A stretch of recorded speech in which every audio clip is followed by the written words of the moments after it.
ಎಲ್ಲರಿಗೂ ಕ್ರಿಯೇಟಿವ್ ಚಾನಲ್ಗೆ ಸ್ವಾಗತ. ಇವತ್ತು ಮಜ್ಜಿಗೆ ಸಾಂಬಾರು ಹೇಗೆ ಮಾಡೋದು ಅಂತ ನೋಡೋಣ. ಮೊದಲನೇವರೆಗೆ ನಮ್ಮ ಚಾನಲ್ ನೋಡ್ತಾರೆ ಪ್ಲೀಸ್ ಸಬ್ಸ್ಕ್ರೈಬ್ ಮಾಡಿ. ಈ ವಿಡಿಯೋ ಇಷ್ಟ ಆದಲ್ಲಿ ಒಂದು ಲೈಕ್ ಕೊಡಿ. ನಾನು ಮಜ್ಜಿಗೆ ಸಾಂಬಾರು ಮಾಡೋದಕ್ಕೆ ಒಂದು ಚಿಕ್ಕ ಜಾರ್ ತೊಗೊಂಡಿದ್ದೀನಿ. ಆ ಜಾರ್ಗೆ ಕಡಲೆಬೇಳೆ ಒಂದು 2 ಸ್ಪೂನಷ್ಟು ಕಡಲೆಬೇಳೆ 1 ಗಂಟೆ ಅಷ್ಟು ನೆನೆಸಿದ್ದೀನಿ. ನಿಮಗೆ ಟೈಮ್ ಎಷ್ಟಿರುತ್ತೋ ಅಷ್ಟು ನೋಡ್ಕೊಂಡು ನೆನೆಸ್ಕೊಳ್ಳಿ. ಒಂದು ಅರ್ಧ ಗಂಟೆನೋ 1/4 ಗಂಟೆನೋ ನೆನೆಸಿದ್ರೂ ಆಗುತ್ತೆ. ಈಗ ಅದನ್ನು ರುಬ್ಬಕ್ಕೆ ಹಾಕ್ಕೊತಿದ್ದೀನಿ. ಒಂದು ಗಡ್ಡೆಯಷ್ಟು ಬೆಳ್ಳುಳ್ಳಿ ಸುಲಿದು ಇಟ್ಕೊಂಡಿದ್ದೆ, ಅದನ್ನು ಸಹ ಹಾಕ್ಕೊತಾ ಇದ್ದೀನಿ. ಮತ್ತು ಒಂದು ಸ್ವಲ್ಪ ಮೆಣಸು, ಒಂದು 5ರಿಂದ 6 ಮೆಣಸು ತೊಗೊಂಡಿದ್ದೆ. ಇದು ಚೆನ್ನಾಗಿ ಖಾರ ಕೊಡುತ್ತೆ, ರುಚಿನೂ ಇರುತ್ತೆ. ಒಂದು ಅರ್ಧ ಸ್ಪೂನಷ್ಟು ಜೀರಿಗೆ ಹಾಕ್ಕೊಂಡಿದ್ದೀನಿ. ಮತ್ತು ಒಂದು ಈರುಳ್ಳಿ ಕಟ್ ಮಾಡಿ ಹಾಕ್ಕೊಂಡಿದ್ದೀನಿ. ಮತ್ತು ಸ್ವಲ್ಪ ಕೊಬ್ಬರಿ ಹಾಕ್ಕೊತಾ ಇದ್ದೀನಿ. ಕೊಬ್ಬರಿ ಇಲ್ಲ ಅಂದರೆ ಕಾಯಿ ಹಾಕ್ಕೊಬೋದು. ನಾನು ಕಾಯಿ ಇರಲಿಲ್ಲ, ಅದಕ್ಕೋಸ್ಕರ ಕೊಬ್ಬರಿ ಹಾಕ್ಕೊಂಡಿದ್ದೀನಿ. ಯಾವ್ದು ಹಾಕ್ಕೊಂಡ್ರೂ ನಡೆಯುತ್ತೆ. ಮತ್ತು ಒಂದು ಸ್ವಲ್ಪ ಕೊತ್ತಂಬರಿ ಸೊಪ್ಪು ಹಾಕ್ಕೊಂಡಿದ್ದೀನಿ. ಇದಕ್ಕೆ ಈಗ ಒಂದು ಅರ್ಧ ಸ್ಪೂನಷ್ಟು ಅರಿಶಿನ ಪುಡಿ ಹಾಕ್ಕೊತಾ ಇದ್ದೀನಿ. ಒಂದು ಸ್ವಲ್ಪ ಒಳ್ಳೆ ಕಲರ್ ಕೊಡುತ್ತೆ ಮಜ್ಜಿಗೆ ಸಾಂಬಾರಿಗೆ, ಇದು ಯೆಲ್ಲೋ ಕಲರು. ಮತ್ತು 1-2 ಹಸಿಮೆಣ್ಸಿಕಾಯಿ ಹಾಕ್ಕೊಂಡಿದ್ದೀನಿ. ಮೆಣಸು ಎಲ್ಲ ಹಾಕ್ಕೊಂಡಿರೋದ್ರಿಂದ ಖಾರ ಇರುತ್ತೆ, ಅದಕ್ಕೋಸ್ಕರ ಹಸಿಮೆಣ್ಸಿಕಾಯಿ 1-2 ಹಾಕ್ಕೊಂಡಿದ್ದೀನಿ, ಸಾಕಾಗುತ್ತೆ. ಈಗ ಇದನ್ನು ನುಣ್ಣಗೆ ನುಕ್ಕೊಳ್ಳೋಣ. ಈಗ ಒಂದು ಸೌತೆಕಾಯಿ ತೊಗೊಂಡಿದ್ದೀನಿ. ಸೌತೆಕಾಯಲ್ಲಿ ಅರ್ಧನ ಕಟ್ ಮಾಡಿಬಿಟ್ಟು ಒಂದು 5 ನಿಮಿಷ ಬೇಯಿಸ್ಕೊತೀನಿ. ಅಷ್ಟರಲ್ಲಿ ಒಗ್ಗರಣೆಗೆ ಇಟ್ಕೊಬಿಡೋಣ.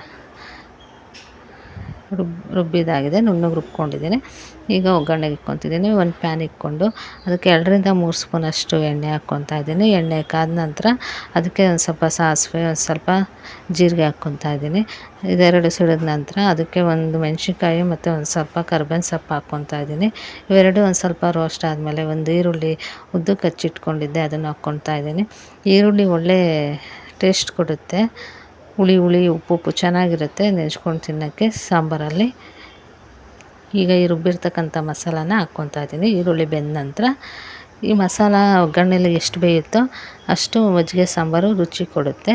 ನಾವು ಮಜ್ಜಿಗೆ ಹಾಕಿದ್ಮೇಲೆ ಕುದಿಸಲ್ಲ, ಈಗಲೇ ಆದ್ದರಿಂದ ಮಸಾಲೆನ ಈಗಲೇ ಚೆನ್ನಾಗಿ ಕುದಿಸ್ಬೇಕು. ಚೆನ್ನಾಗಿ ಒಂದು ಸ್ವಲ್ಪ ಜಾರಿಗೆ ನೀರು ಹಾಕ್ಕೊಂಡು ಚೆನ್ನಾಗಿ ಕುದಿಸ್ಕೊಳ್ಳೋಣ. ಈಗ ಚೆನ್ನಾಗಿ ಕುದೀತಾ ಇದೆ. ಕುದಿಯುವಾಗ ಈಗ ಸೌತೆಕಾಯಿ ಬೇಯಿಸಿಟ್ಕೊಂಡಿದ್ವಲ್ಲ ಅದನ್ನು ಹಾಕ್ಕೊತಾ ಇದ್ದೀನಿ. ನಾನು ನೀರು ಸ್ವಲ್ಪ ಹಾಕಿ ಬೇಯಿಸ್ಕೊಂಡಿದ್ದೆ, ನೀರು ಸಮೇತ ಹಾಕ್ಕೊತಾ ಇದ್ದೀನಿ. ಮೊಸರು ನೋಡಿ, ಒಂದು ಕಪ್ಪಷ್ಟು ಮೊಸರು ತೊಗೊಂಡಿದ್ದೀನಿ. ಅದಕ್ಕೆ ಸ್ವಲ್ಪ ನೀರು ಹಾಕ್ಕೊತಾ ಇದ್ದೀನಿ, ಜಾಸ್ತಿ ಗಟ್ಟಿ ಬೇಡ ಅಂತ ನೀರು ಹಾಕ್ಕೊಂಡಿದ್ದೀನಿ.